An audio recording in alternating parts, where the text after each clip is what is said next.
Well, the 9-pound hammer, it was too heavy, heavy for my tide, heavy for my tide. Whoa, Bobby, don't you walk so swell. Lord, how can I walk when the wheels won't go?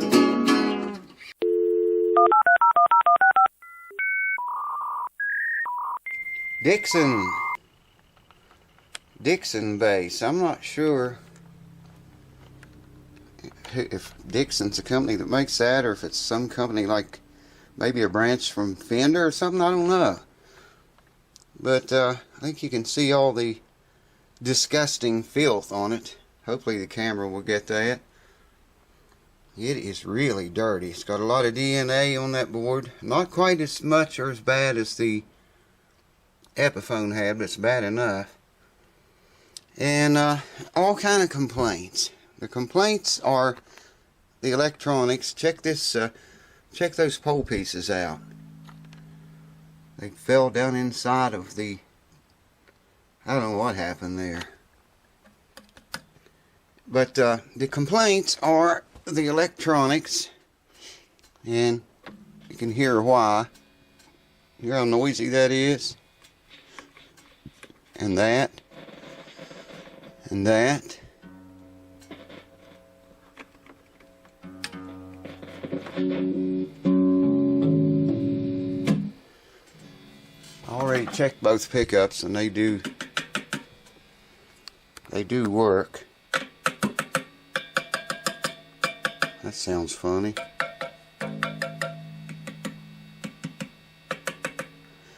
So the pickups are good. They just probably need cleaned up, all the electronics. The neck, the action and playability is another complaint. I can see a huge amount of relief in that neck, way too much. So we're going to take the neck off of it to adjust that. The truss is down here, the adjustment on this end. And I don't know if I can get you a shot. I doubt if you can see it. Oh, it's covered up. You got to take the neck off to adjust the truss rod. So anyways, let me get the strings off of it and get the plate off, and we'll have a look inside. Hold on. Not very much inside of the thing, see?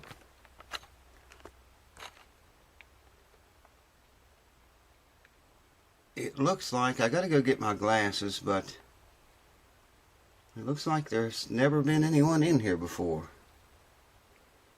until right now. My God, it's dirt filthy, man. There's the real color of it.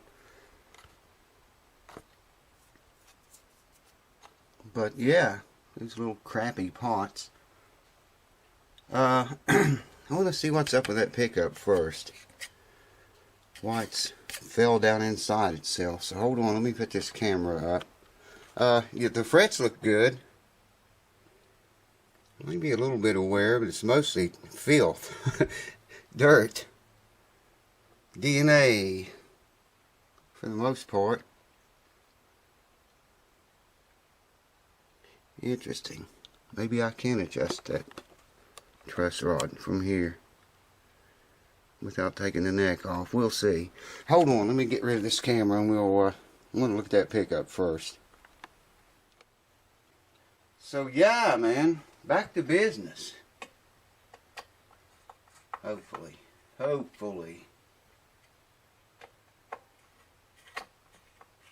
Let's see what's going on inside of here. It's really messed up. I don't know if the whole pickup just, I don't know, man. The pole pieces have slid down through the holes or something. Okay.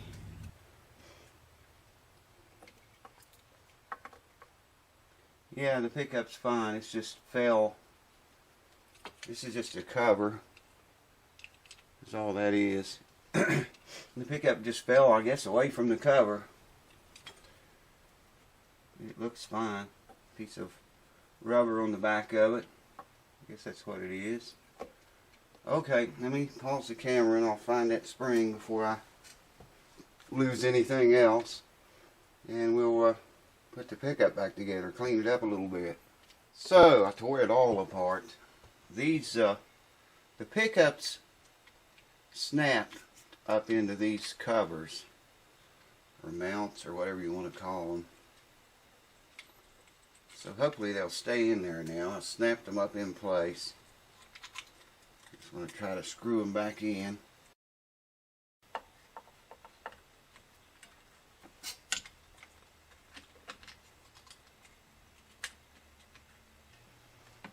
Yeah, so need to find some electrical cleaner. Anyways, the way that works is the pickups themselves they snap up into these covers, okay? And one of the ears was on both pickups was broke. Well, both of them on that pickup was broke. One of them on this one. So I just glued the ears back on, whatever they're called, and it worked.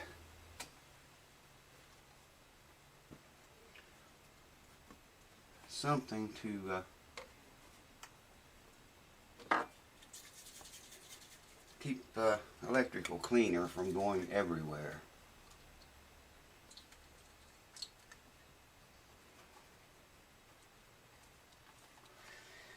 What we'll do is get the electronics working first, and then we'll set it up. Do the setup work to it. I don't know if that's even in camera or not. You're probably not seeing anything, are you? Better?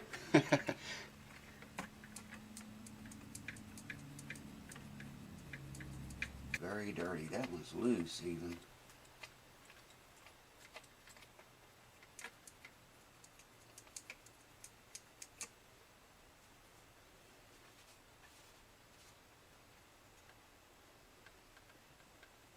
I'm trying to do this in a way that you can see what's going on. I'm not having very good success. Can't believe that was that loose. I didn't even notice that when I took the knobs off. There, we got contact.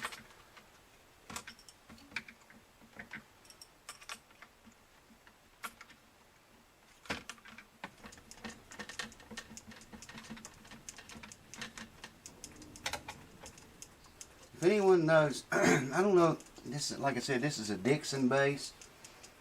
It looks like a Fender. If anyone knows where Dixon's originality, or if they're a branch off of Fender or something like that, whatever. Okay.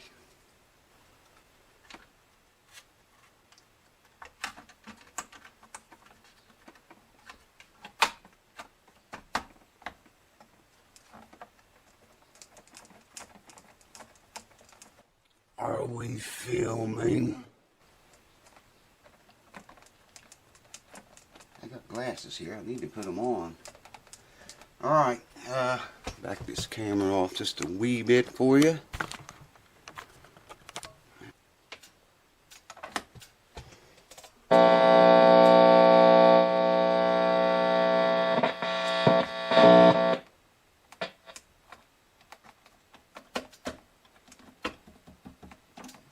In the jack, I think.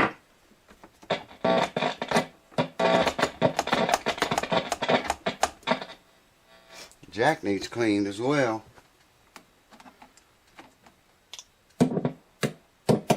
That jack is what's causing that humming, I think. We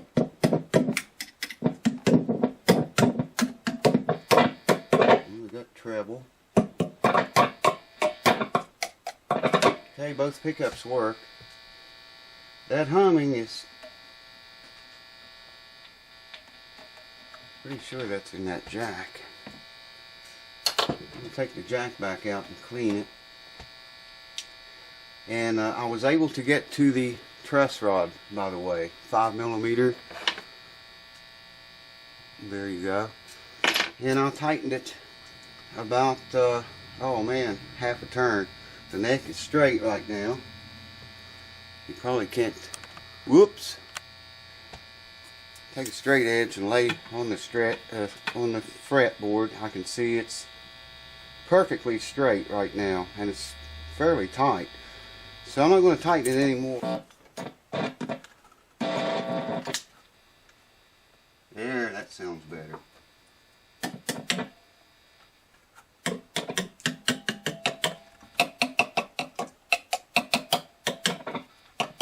Much better. Mo better. I took the hum out. I'm going to clean that a little bit better than that, but anyways, for right now, this thing is dirty, filthy dirty, man. Good Lord, it's filthy. I checked this. It's a 12. I doubt if you'll be able to see that. But it's a 12-inch radius all the way down. So I'll probably just put all 4 strings on it. Leave the screws out in case I gotta get back in there. I think it'd be easier to do it this way rather than take the neck off. I don't know. We'll see. This is my friend Earl. He stops in to see me now and then. Me and Earl's really good, but Earl, don't do that, man. Okay, so remember what it looked like before. I didn't buff it either, by the way. I just put a lot of elbow grease into it. The frets they look much better now. Fretboard looks a lot better too. It was just horrendous. But check this out, man. That thing cleaned up like a, I mean, look at that.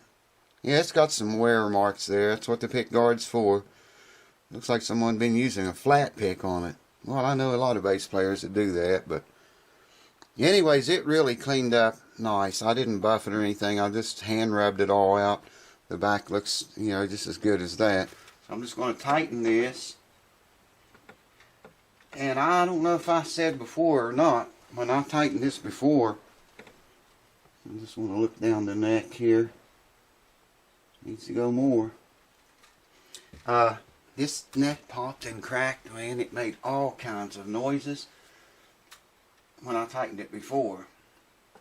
So, you know, I don't know what we're going to get into with this. That's getting really tight. But, you know, it needs to go back more. I mean, what are you going to do? That was probably about a quarter of a turn right there just now. Now, I already tightened it once. I went a half a turn the first time. Let it set 24 hours. Went another quarter of a turn. It set another 24 hours. So here we are now again. Just went another quarter. And I'm going to go a little more with it. As bad as I hate to. Like I say, that thing was popping, man. That wood, you know, it's a lot of movement at one time. There, we're getting some back bow in it now. I'm going to let that set for a few minutes, and I'll bring you back. Just let it settle for a minute. You don't want to go, you know, too awfully much at one time. You can break the neck doing this, and it is starting to get pretty tight, so hold on. I got it tuned up to pitch. The first thing we want to do before we can set the action, we got to get this radius right.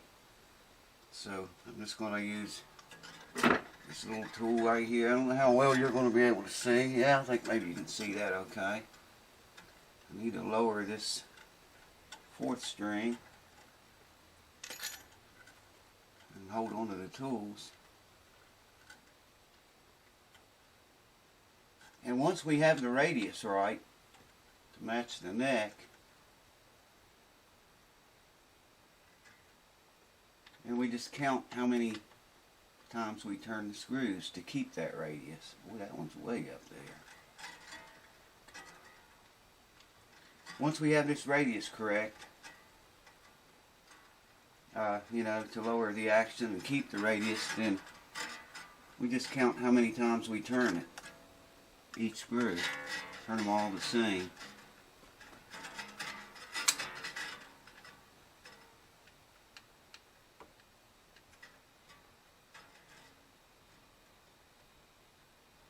dead on the money there.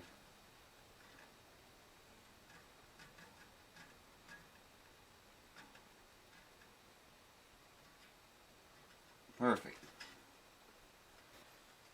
Alright, we're tuned to pitch. Got a capo on the first fret. I think you can see that. Yes, you can. You see back here? I almost see the saddles. Anyway, tuned to pitch. Got a capo on the first fret. And I'm going to do the 19th fret here. And we want to check 7, 8, and 9. You want to watch very carefully for that string to move up as I shove this under there, and it's not. I have a 15 here, and that's what the relief is, 15 thousandths. Let me do that on the 17th fret. You see what? Yeah, still, it's exactly 15. It goes in there, doesn't raise the string, but it's tight. I mean, well, it's not tight, but that's 15 there. It's a perfect fit. Would really like to see this at 12 thousandths. But, like I say, I don't know how long that neck has had that much relief in it, and we've turned that rod, that truss, a long ways, man. We've really been jacking on that sucker.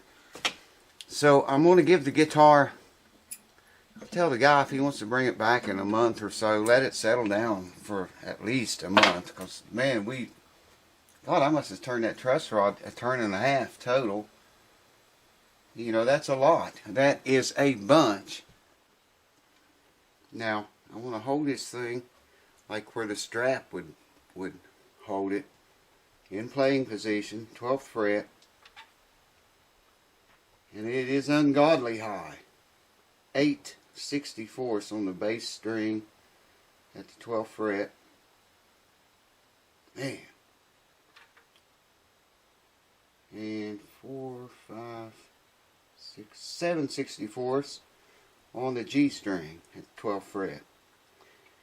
That's got to come way down. So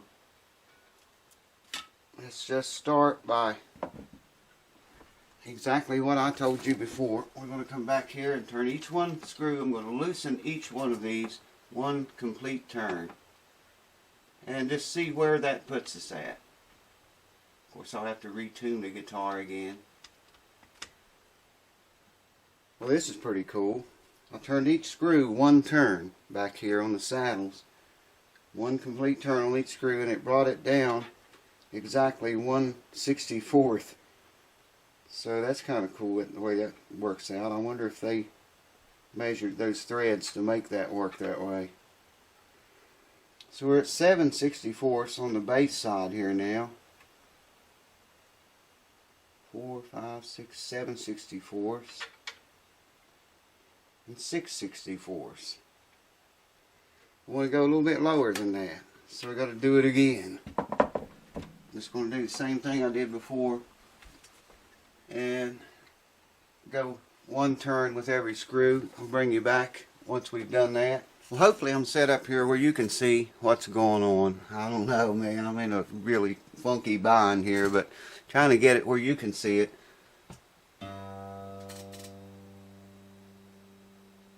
The G string is in tune.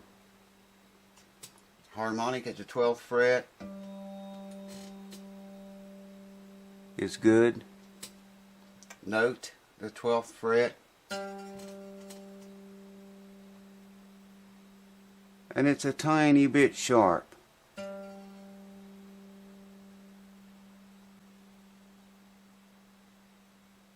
I'm hitting that string pretty hard too, but still it's a little bit sharp. See it rolling forward?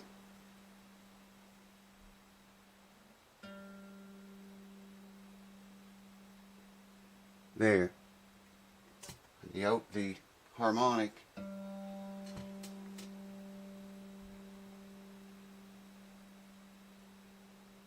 so it's a little bit sharp on the 12th fret.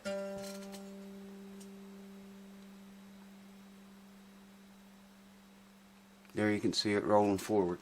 That means we got to move this, we got to make the distance from the 12th fret to the saddle a little bit longer. Tuned at that same pitch and making it longer will lower that note. So hold on, I'll do that. I won't put you through the punishment of watching me turn this screw. Get him. House that never sleeps, folks. Just woke up. Woo!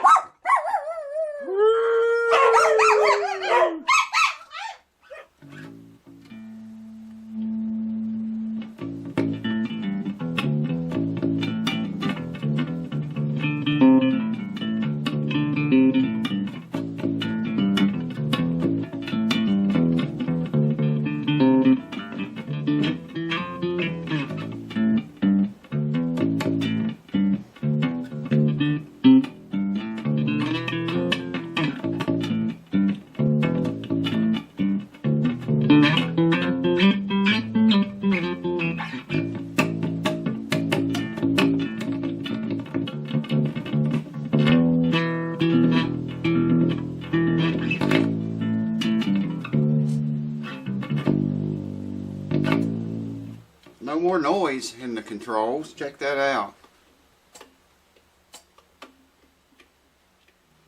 We got the treble.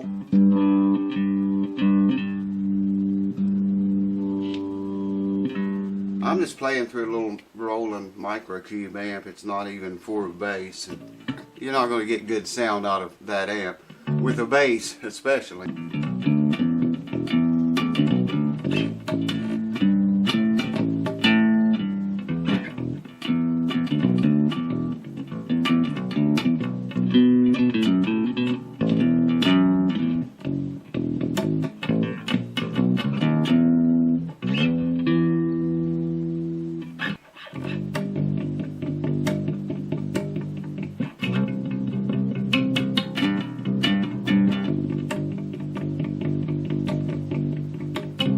I checked everything off camera again, by the way.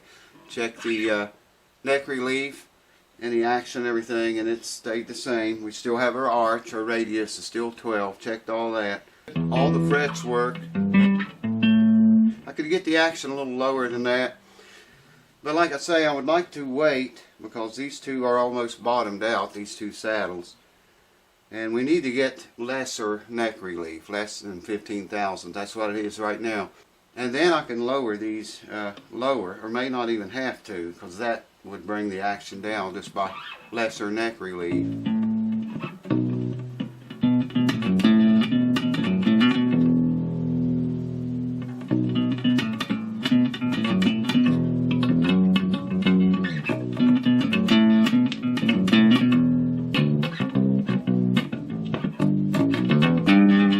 I need to practice my bass, obviously. But there she is, folks.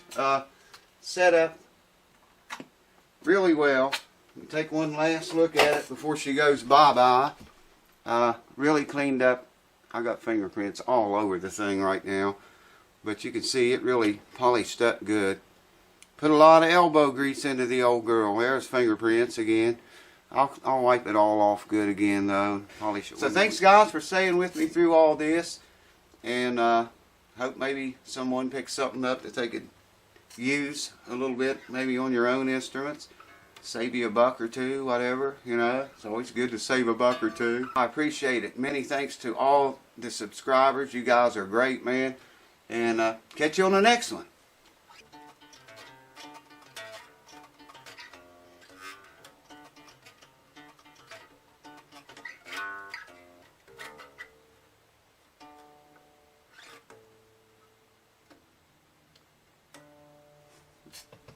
Cheers. And me and Earl's really good, but Earl, don't do that, man.